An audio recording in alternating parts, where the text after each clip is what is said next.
Hello everyone, यो क्याम्बको नयाँ एपिसोडमा तपाईँलाई म स्वागत जनाउँछु।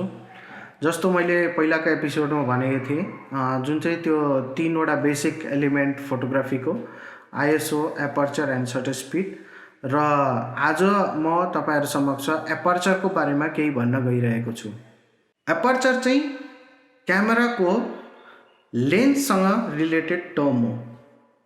यसले के डिफाइन गर्छ भन्दाखेरि तपाईको सेन्सरमा कति लाइट पस्नुपर्छ, कति अमाउन्ट अफ लाइट चाहिँ सेन्सरमा पसेर एउटा इमेज पर्फेक्टली एक्सपोज हुनुपर्छ भन्ने कुरा एपर्चरले डिसाइड गर्छ।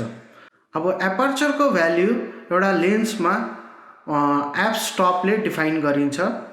एपर्चरको भ्याल्युले के डिसाइड गर्छ भने तपाईको क्यामेराको सेन्सरमा कति लाइट पस्नुपर्ने हो त्यो भ्याल्यु डिसाइड गर्छ। एपर्चरको ओपनिङ ठुलो या सानो हुँदाखेरि तपाईको बेसी या कम्ती लाइट पस्ने गर्छ। जस्तो एफ स्टप मैले अघि जुन चाहिँ भने यसको युनिट हो।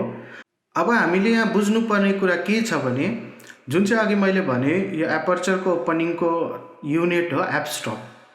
अब यो एफ स्टप र ओपनिङ कसरी रिलेटेड छ भने f stop numerically higher value छ, जस्तो कि 2.8, F4, F5.6 जति भ्याल्यु बढ्दै जान्छ त्यो जुन चाहिँ लेन्सको ओपनिङ छ त्यो घट्दै जान्छ, जसले गर्दा तपाईको सेन्सरमा जति लाइट पर्नुपर्ने थियो त्यो घट्दै जान्छ। त्यसरी नै एफ स्टप न्युमेरिकल्ली घट्दै जान्छ, द्याट इज F4 देखि F2.8, F1.8, F1.4 हुँदै जान्छ। त्यति नै त्यो लेन्सको ओपनिङ बढ्दै जान्छ, त्यसले गर्दा लेन्समा जति लाइट पर्नुपर्ने थियो त्यो अझै बढ्दै जान्छ।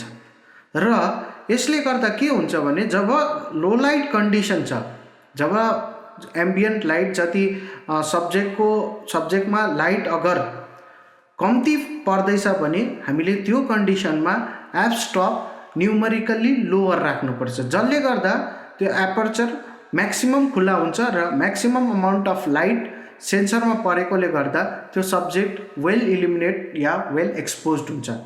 त्यसरी नै जब लाइट बेसी छ, जस्तो कि दिउँसो हामीले मजाले घाम लागेको बेलामा लाइट एकदमै पर्याप्त छ भने त्यो कन्डिसनमा एपर्चर भ्याल्यु एफ स्टप हामीले न्युमेरिकल्ली बेसी नै राख्दा पनि हुन्छ, किनभने त्यहाँ सब्जेक्टलाई वेल एक्सपोज हुनुको लागि पर्याप्त लाइट पस्छ।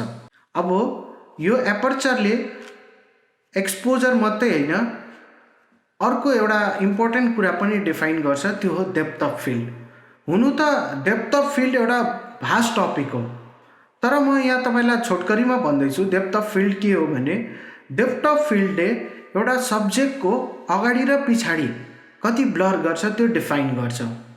अब त्यो कसरी ब्लर हुन्छ या कसरी त्यसको अझै डिटेलिङ हुन्छ यो म तपाईँलाई आउने भिडियोमा बताउने छु। र अहिलेको लागि बुझ्नुपर्ने कुरा के छ भने एपर्चरले एउटा लेन्सको फिचर हो र यसले लेन्समा कति लाइट पस्छ त्यो डिफाइन गर्छ र डेप्थ अफ फिल्ड डिफाइन गर्छ भन्ने कुरा बुझ्नुपर्छ। जब हामीले एउटा पोर्ट्रेट फोटो खिच्छौँ त्यतिखेर के हुन्छ भने हामीले जुन चाहिँ सब्जेक्ट छ हाम्रो एउटा मान्छे या आजकल एनिमल पोर्ट्रेट्सहरू या baby portraits different types of पोर्ट्रेट्सहरू खिचिन्छ, त्यतिखेर हामीले एफ स्टपको भ्याल्यु न्युमेरिकल्ली लोवर राख्नुपर्छ। किन भन्दाखेरि यतिखेर तपाईँको जुन चाहिँ मेन सब्जेक्ट छ त्यो क्लियरली भिजिबल हुनु पर्यो र ब्याकग्राउन्ड र फोरग्राउन्ड इमेजको जुन चाहिँ अगाडि र पछाडि छ त्यो ब्लर हुनु पर्यो ताकि सब्जेक्टको डिटेलिङ राम्रोसँग होस्। त्यसरी नै जब एउटा ल्यान्डस्केप खिच्दैछौँ जहाँ चाहिँ सिनेरी छ त्यतिखेर एफ स्टपको भ्याल्यु हामीले न्युमेरिकल्ली हायर राख्नुपर्छ, that means F4, F8, F11, किनभने हामीले त्यतिखेर चाहिँ त्यो ल्यान्डस्केपको फोरग्राउन्ड ब्याकग्राउन्ड सबै कुरा डिटेलमा क्लियर हुनुपर्छ, केही कुरा ब्लर हुनु हुँदैन। र त्यसले गर्दा चाहिँ हामीले जहिले पनि ल्यान्डस्केप खिच्दाखेरि एफ स्टप भ्याल्यु हायर राख्नुपर्छ र पोर्ट्रेट या लो लाइट कन्डिसनमा खिच्दाखेरि एफ स्टप भ्याल्यु लोवर राख्नुपर्छ। अहिलेको कतिवटा क्यामेरामा यो एपर्चरको लागि एउटा डायलरमा फङ्सनै हुन्छ जसको माध्यमबाट हामीले aperture priority that is AB मोडमा फोटो खिच्न सक्छौँ। यो मोडमा के हुन्छ भने हामीले आफ्नो मर्जीले एपर्चर भ्याल्यु सेट गर्न सक्छौँ र त्यो एपर्चर भ्याल्युको अनुसार क्यामेराले सटर स्पिड र आइएसओ आफै डिफाइन गर्छ, जसले गर्दा तपाईँको इच्छा अनुसार एपर्चरमा एउटा वेल एक्सपोज या वेल लेट फोटोग्राफ हामीले क्लिक गर्नु सक्छौँ।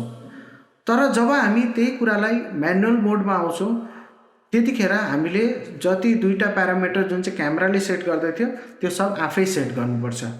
र यति भन्दै आजको यो एपिसोड म यहीँ टुङ्गाउन चाहन्छु र हाम्रो कमिङ एपिसोडमा म सटर स्पिडको बारेमा डिस्कस गर्नेछु र त्यसैले गर्दा म तपाईँहरूलाई आग्रह गर्छु कि हाम्रो यो भिडियोलाई लाइक गर्नुहोस्, सेयर गर्नुहोस् र हाम्रो च्यानललाई सब्सक्राइब गरिदिनुहोस् ताकि हाम्रो फ्युचर भिडियोहरूको पनि तपाईँहरूले लाभ उठाउन सक्नुहोस्। धन्यवाद।